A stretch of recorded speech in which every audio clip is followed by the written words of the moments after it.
এই ভিডিওতে আমরা দেখব সুইচ স্টেটমেন্ট নিয়ে। সো আমরা 4 নাম্বার ক্লাসে দেখেছিলাম যে ইফ এলস স্টেটমেন্ট কিভাবে কাজ করে বা এটা আমরা কেন ব্যবহার করি। So switch statement if else এর মতোই কাইন্ড অফ বলতে পারেন। হ্যাঁ, আমরা ইফ এলস দিয়ে কি করি, মূলত একটা প্যারামিটার নেই, একটা প্যারামিটারের উপর বেসড করে আমরা কম্পেয়ার করে আমাদের বিভিন্ন ধরনের ঘটনা কি করে ঘটতে পারে। ট্রু যদি ট্রু হয় একটা ঘটনা, ফলস হলে একটা ঘটনা, এইভাবে বিভিন্ন ধরনের কম্প্যারিজন মূলত আমরা কি করতে পারি, এই কন্ডিশনের মাধ্যমে করতে পারি। সো সেম হচ্ছে সুইচ স্টেটমেন্ট, বাট একটু স্ট্রাকচারটা ডিফারেন্ট অ্যান্ড সুইচ স্টেটমেন্টের বেশ কিছু সুবিধা রয়েছে। সো চলুন আমরা তাহলে সুইচ স্টেটমেন্টের স্ট্রাকচারটা প্রথমে দেখে নেই। সুইচ স্টেটমেন্টের স্ট্রাকচারটা হচ্ছে যে সুইচ কিওয়ার্ডটা আমাদের লিখতে হয়, এরপরে এখানে আমাদের প্যারামিটারটা লিখতে হবে।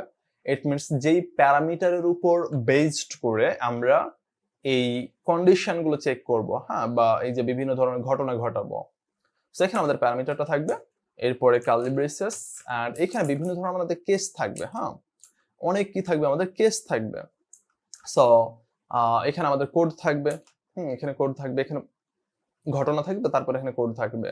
এরপরে ধরুন আপনার কেস 2, এরপরে আবার কোড থাকবে। সো এইভাবে মূলত হচ্ছে যে আমাদের অনেকগুলো কেস আপনি রাখতে পারেন, এন্ড প্রত্যেকটা কেস শেষ হবে কোলন দিয়ে, ওকে। এন্ড লাস্টে আপনি অ্যাড করতে পারেন ডিফল্ট। সো ডিফল্টটা হচ্ছে আমরা ইফ এলস স্টেটমেন্টে দেখেছিলাম যে যদি আমাদের আগের কন্ডিশনগুলো ট্রু না হয় তাহলে পরে কি করবে, ওই যে আমাদের এলস এর ভেতরে এলস ব্লকে যে থাকবে সেটা সে কি করবে, সিম্পলি প্রিন্ট করে দিবে, রাইট। সো এটা হচ্ছে সেম। সো এখন এইখানে আমাদের যে জিনিসটা খেয়াল করতে হবে সেটা হচ্ছে যে আমি যে কেসগুলো লিখতেছি এইটা কিন্তু আমি আবারও বলতেছি যে আমাদের এর উপর ডিপেন্ড করবে।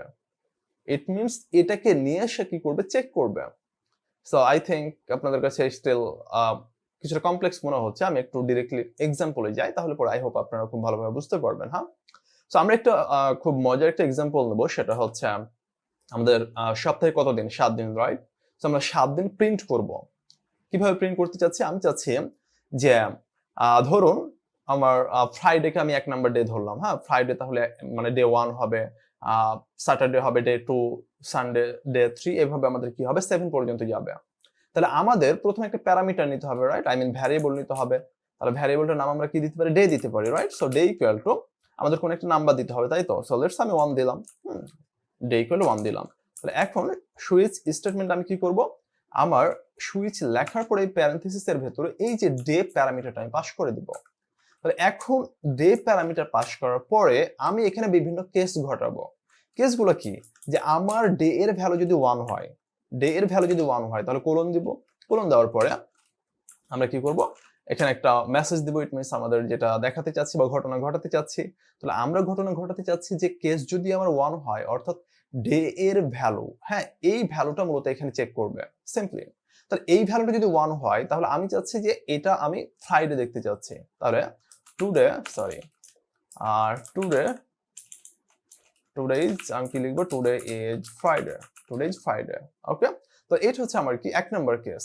এখন 2 নাম্বার কেস আমার কি হবে, 2 নাম্বার কেস, তাহলে 2 নাম্বার কেস হবে আমার কেস 2, অর্থাৎ আমার ডে এর ভ্যালু যদি হয় 2, হয় তাহলে পরে আমি কি করব, আমি কনসোল করব যে এটা হচ্ছে কি স্যাটারডে, ওকে। সিমিলারলি আমি কি করব, কেস যদি 3 হয়, অর্থাৎ ডে এর ভ্যালু যদি 3 হয়, আমি প্রিন্ট করব কত, সানডে। তাহলে এইভাবে আমরা বাকিগুলো যদি লিখি, ডে এর ভ্যালু 4 এন্ড এইটা হবে আমাদের তাহলে কি সানডের পর কি মানডে। এরপর আছে আমি জাস্ট কপি করে ফেলি এগুলোকে। তাহলে এরপরে আমাদের এটা হচ্ছে হবে 5, এটা হবে 6 এন্ড এইটা হবে 7, এটা 7 হবে। হ্যাঁ, তাহলে এটা আমাদের কি হবে, মানডের পর টিউসডে, ওয়েডনেসডে এন্ড লাস্টলি হবে আমাদের থার্সডে হবে, রাইট। এন্ড লাস্টে আমরা কি বলেছিলাম যে যদি আমাদের এগুলো একটাও ট্রু না হয় তাহলে আমরা ডিফল্ট করে দেব কি, আমরা লিখতে পারি এরকম যে ডিফল্ট যে the day is not valid, হ্যাঁ, বা ইনভ্যালিড ডে, ওকে। তাহলে আমাদের সুইচ স্টেটমেন্ট লেখা কিন্তু কমপ্লিট। এটা হচ্ছে এক্স্যাক্টলি একটা সুইচ স্টেটমেন্ট। সো আমি ধরুন এইখানে দিয়ে দিচ্ছি 4, তাহলে আমাদের 4 এ কি আছে, মানডে, রাইট? তাহলে আমাদের এখানে মানডে দেখানোর কথা। সো আমি যদি একটু এখানে রান করি এটাকে index.js, তাহলে দেখুন, ও মাই গড, এটা কি দেখাচ্ছে, টুডে ইজ মানডে। হ্যাঁ, এটা আমাদের এক্সপেকটেশন ছিল যে মানডে দেখাবে, বাট এগুলা কেন, এই যে today is Tuesday, Wednesday, Thursday বা ইনভ্যালিড, এগুলো চলে আসলো কেন? আমাদের এক্সপেক্টেড রেজাল্টটা দেখিয়েছে, ইটস কমপ্লিটলি ওকে, বাট এগুলো তো আমাদের এক্সপেক্টেড রেজাল্ট ছিল না, রাইট? বাট এগুলো কেন দেখাচ্ছে?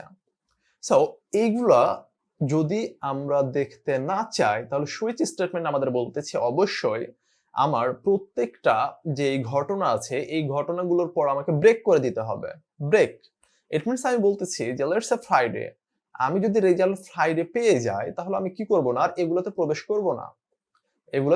করব না, আমার কোডটাকে এখানে আমি কি করব, থামিয়ে দিব। তাহলে থামিয়ে দেওয়ার জন্য এই সুইচ স্টেটমেন্ট আমাদের প্রোভাইড করে কি, ব্রেক। হ্যাঁ, ব্রেক এই কিওয়ার্ডটা আমাদের প্রোভাইড করে। তাহলে যখন আমরা কি করব, এই ব্রেক কিওয়ার্ডটা প্রত্যেকটা শেষে জুড়ে দিব, প্রত্যেকটা ঘটনার শেষে কি করব, জুড়ে দিব, প্রত্যেকটা শেষে আমি দিয়ে দিচ্ছি।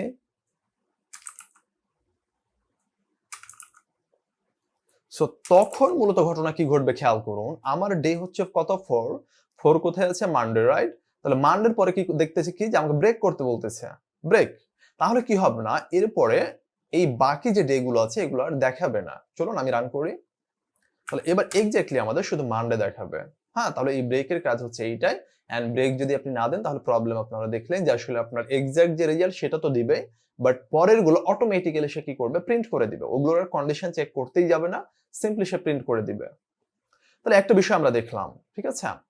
আমি যদি এখানে কোনো ইনভ্যালিড একটা ডে দেই, ইনভ্যালিড ডে, লেটস আমি 8 দিলাম, তাহলে আমরা জানি কি এটা আমাদের প্রিন্ট করবে, রাইট? সো আমি আবারও রান করতেছি, দেখুন আমাদের দেখাচ্ছে ইনভ্যালিড ডে। ওকে, এখন আরো একটা মজার জিনিস আপনাদের দেখায়, সেটা হচ্ছে যে হোয়াট ইফ আমরা একসাথে দুইটা কেস রাখি, হ্যাঁ? সো ধরুন আমি এখানে আরো একটা কেস নিচ্ছি, কেস লেটস আমি এবার 8 দিলাম, হ্যাঁ 8 দিলাম, ঠিক আছে? সো 8 যদি আমি দেই, খুব ভালোভাবে ব্যাপারটা খেয়াল করুন, আমি এখানে 8 দিয়েছি, বাট এইখানে কিন্তু আমি কোনো আবার কোনো ঘটনা ঘটাই নাই, হ্যাঁ, যে 8 এর জন্য কি হবে।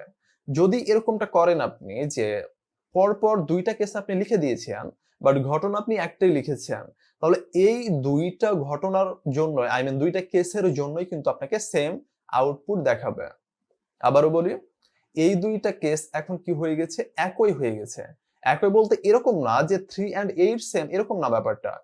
ইট মিনস 3 এর জন্য আপনাকে যে আউটপুট দেখাবে 8 এর জন্য সেম আউটপুট দেখাবে, এটা আমি মিন করতেছি।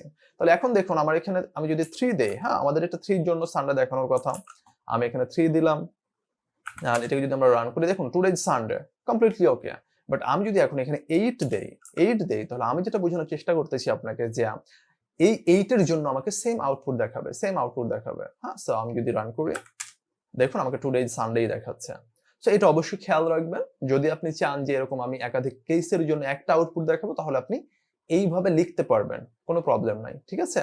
বাট অবশ্যই এটা কি করবেন, কেয়ারফুলি টেক কেয়ার করবেন। তাহলে এইটা আমরা দেখে ফেললাম। এখন বিষয় হচ্ছে যে একটা প্রশ্ন, আমরা ইফ এলস স্টেটমেন্ট দিয়ে কিন্তু এই সেম কাজটা করতে পারতাম, অ্যাবসলিউটলি, হ্যাঁ আপনি করতে পারবেন। বা ইফ এলস এ যা করতে পারবেন মোটামুটি বলতে পারেন যে 90% আপনি সুইচ স্টেটমেন্ট দিয়ে করতে পারবেন। তাহলে প্রশ্ন হচ্ছে যে কেন আমরা সুইচ স্টেটমেন্ট ব্যবহার করব? হ্যাঁ, বা এটা প্রশ্ন করতে পারেন যে সুইচ স্টেটমেন্ট বেটার নাকি ইফ এলস বেটার। ওয়েল, আমরা যদি পারফরম্যান্সের কথা চিন্তা করি, then in most cases switch statement better. কেন বেটার, চলুন সেটা একটু আপনাদের এক্সপ্লেইন করি। সো এখানে আপনারা দেখতে পাচ্ছেন সুইচ স্টেটমেন্ট, আমি এটাকে এটা আমাদের 4 নম্বর ক্লাস ছিল, সো আমি আরেকটা আমি ডিরেক্টলি এখানে নিচ্ছি, হ্যাঁ। সো স্প্রেড করে দিচ্ছি, যে খুব ভালোভাবে খেয়াল করবেন এখানে ঘটনা। আমি এটাকে একটু আনকমেন্ট করতেছি, হুম। সো খুব ভালোভাবে খেয়াল করবেন আমাদের ইফ এলস কিভাবে কাজ করে। ইফ এলস এইখানে আমার চেক করছে কন্ডিশন, এই কন্ডিশন যদি ট্রু হয় এটা আমার প্রিন্ট করবে, এই কন্ডিশন যদি ট্রু হয় এটা প্রিন্ট করবে, এটা ট্রু হলে এটা প্রিন্ট করবে, এগুলো অলরেডি আমরা জানি। বাট এইখানে ধরুন আমার এজ কি দেওয়া আছে, 14 দেওয়া আছে, রাইট? আমাদের ওল্ড একটা এজ দেয়, এটা কি ছিল আমাদের 31 এর বড় হইতে হবে। সো আমি এখানে একটা এজ দিচ্ছি 50। খুব ভালোভাবে খেয়াল করুন, আমার এইখানে আউটপুট দেখানোর কথা এইটা, রাইট? এই কন্ডিশনটার সাথে আমাদের ট্রু আছে। সরি, এখানে আমাদের 50 হবে না, হ্যাঁ, এটা 14 এ থাকবে। এই যে আমরা এখানে যে এজ দিয়েছিলাম, এই এজটা যদি আমাদের কি হয়, 50 হয়, ঠিক আছে? তাহলে আমাদের প্রিন্ট করার কথা এইটা, রাইট? সো এইখানে আমার কোডটা কিভাবে এক্সিকিউট হবে জানেন? আমি এখানে এজ দিয়েছি 50, প্রবলেম নাই। এটা চেক করবে 50 আছে, না, তাহলে পরে আমাকে এটা প্রিন্ট করবে না। 50 আছে, না, প্রিন্ট করবে না। 50 আছে, ইয়েস, এখানে 50 আছে, কি করবে? এইটা প্রিন্ট করবে, এইটা প্রিন্ট করবে, ঠিক আছে? বাট এইখানেই ধরুন আমার এই কোডটা আছে পুরোপুরি কিসে, স্টেটমেন্টে। লেটস সে এটা হচ্ছে যে আমাদের এই কোড, এটা হচ্ছে আমাদের 50 আছে, এটা আমাদের 50 আছে, এন্ড 50 এর জন্য লেটস সে আমাদের 5 নাম্বার, হ্যাঁ, এইটা কি করবে? এইটা হচ্ছে আমাদের আউটপুট দেখাবে। যদি আমরা সুইচ স্টেটমেন্টে এই সেম কোডটা লিখি, তাহলে পরে এই 50 এর জন্য আমাদের রেজাল্ট পাওয়ার কথা কোনটা? এইটা, এই কেস 5 এর এইটা পাওয়ার কথা, রাইট? আমাদের সুইচ স্টেটমেন্টে যদি ঘটনা এইটা ঘটে, তাহলে আমাদের আগের যে কন্ডিশন গুলো আছে এগুলো সে চেকই করবে না, চেক করবে না, এই ডিরেক্টলি জাম্প করবে এই লাইনে, এই লাইনে আমার জাস্ট প্যারামিটার দেখবে, প্যারামিটারের ভ্যালু দেখবে, ওই ভ্যালুর সাথে কোনটা ম্যাচ আছে, একদম ডিরেক্টলি জাম্প করবে এইখানে। আমার এই কোডগুলো সে কি করবে না, রিড করবে না বা রান করবে না, ঠিক আছে? তাহলে চিন্তা করুন যে আমার এখানে প্রত্যেকটা কন্ডিশন আমি চেক করতেছি, দেন আমার লেটস সে 100টা কন্ডিশন আছে, 90 নাম্বার লাইনে আমার হচ্ছে কন্ডিশনটা ট্রু, তাহলে 90 নম্বর লাইন আমার রান করার জন্য কি করতে হচ্ছে, আগের 89টা লাইন আমার রিড করতে হচ্ছে, রাইট, বা রান করতে হচ্ছে।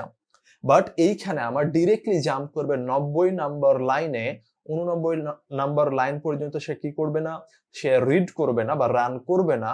সো দ্যাট ডেফিনেটলি সুইচ স্টেটমেন্টের পারফরমেন্স মোর, কি বলবো যে অনেক বেটার, বিসাইডস এটা হচ্ছে অনেক ফাস্টার, ঠিক আছে?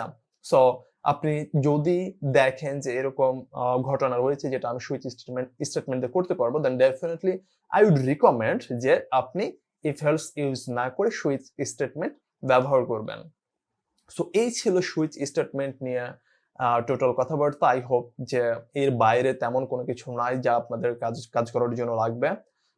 So yeah, that's all for this video. যদি স্টিল কোনো কনফিউশন থাকে দেন কমেন্টে জানাবেন অবশ্যই। Thank you.